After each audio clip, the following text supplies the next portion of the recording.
ಕೆಡಿಎಫ್ ಅಧಿಕಾರಕ್ಕೆ ಬಂದ್ರೆ ವಿಪಕ್ಷ ನಾಯಕರು ಯಾರಾಗ್ತಾರೆ ಗೊತ್ತಾ? ಹಾಲಿ ಸಿಎಂ ಸಿದ್ದರಾಮಯ್ಯ ಅವರೇ ಅಕ್ಟೋಬರ್ ಬಳಿಕ ವಿಪಕ್ಷ ನಾಯಕ.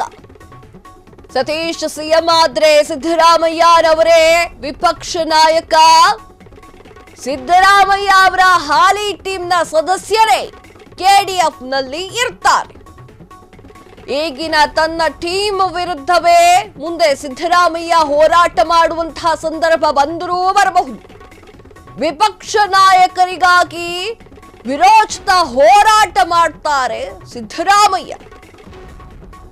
ಎಸ್ ಹೌದು, ಕೆಡಿಎಫ್ ಎನ್ನುವಂತಹ ಪಕ್ಷ ಅಧಿಕಾರಕ್ಕೆ ಬಂದ್ರೆ ವಿಪಕ್ಷ ನಾಯಕರು ಯಾರಾಗ್ತಾರೆ ಎನ್ನುವಂತಹ ಗೊಂದಲ ಇತ್ತಲ್ವಾ, ಅದಕ್ಕೂ ತೆರೆ ಎಳೆದಿದ್ದೇವೆ.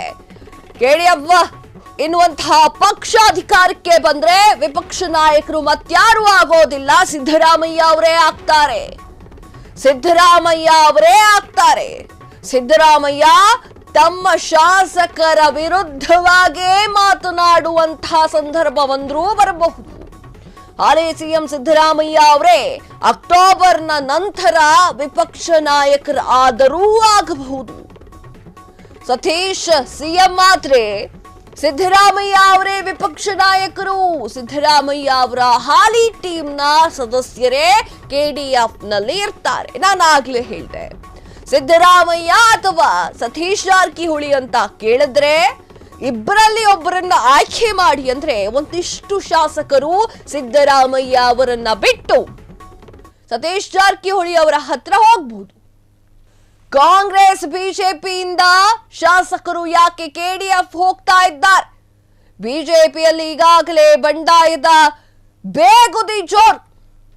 ಈಗಾಗಲೇ ವಿಜಯೇಂದ್ರ ಖಂಡ್ರೆ ಹಲವು ಶಾಸಕರಿಗೆ ಆಗೋದಿಲ್ಲ. ವಿಪಕ್ಷ ನಾಯಕ ಅಶೋಕ್ರನ್ನ ತಮ್ಮದೇ ಪಕ್ಷದ ಶಾಸಕರು ಒಪ್ಪುತ್ತಾ ಇಲ್ಲ.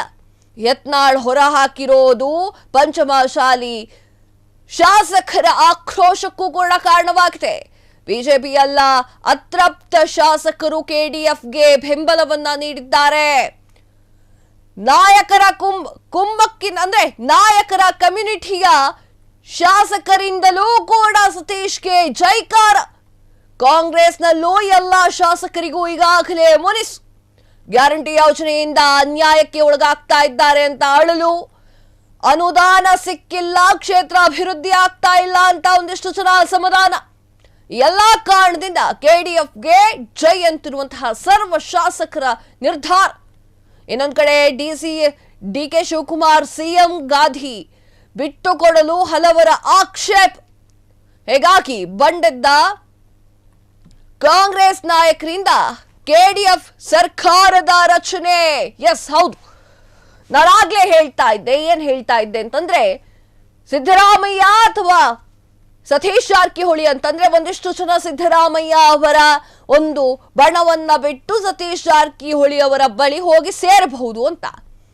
ಕಾಂಗ್ರೆಸ್ ಬಿಜೆಪಿಯಿಂದ ಶಾಸಕರು ಯಾಕೆ ಹಾಗಾದ್ರೆ ಕೆಡಿಎಫ್ ಹೋಗ್ತಾರೆ ಅನ್ನೋದು ಒಂದು ಅನಲೈಸ್ ಮಾಡೋಣ. ಬಿಜೆಪಿಯಲ್ಲಿ ಈಗಾಗಲೇ ಬಂಡಾಯದ ಬೇಗುದಿ ಜೋರಾಗಿಯೇ ನಡೀತಾ ಇದೆ. ಒಂದಿಷ್ಟು ಜನ ಉಚ್ಚಾಟನೆ ಮಾಡಿದ್ದು ತಪ್ಪು ಅಂದ್ರೆ ಒಂದಿಷ್ಟು ಜನ ಸರಿ ಅಂತ ಹೇಳ್ತಾ ಇದ್ದಾರೆ. ಎಲ್ಲೂ ಕೂಡ ಯತ್ನಾಳ್ ಅವರ ಉಚ್ಚಾಟನೆಯ ಬಗ್ಗೆ ಮಾತಿಲ್ಲ, ಕತೆ ಇಲ್ಲ.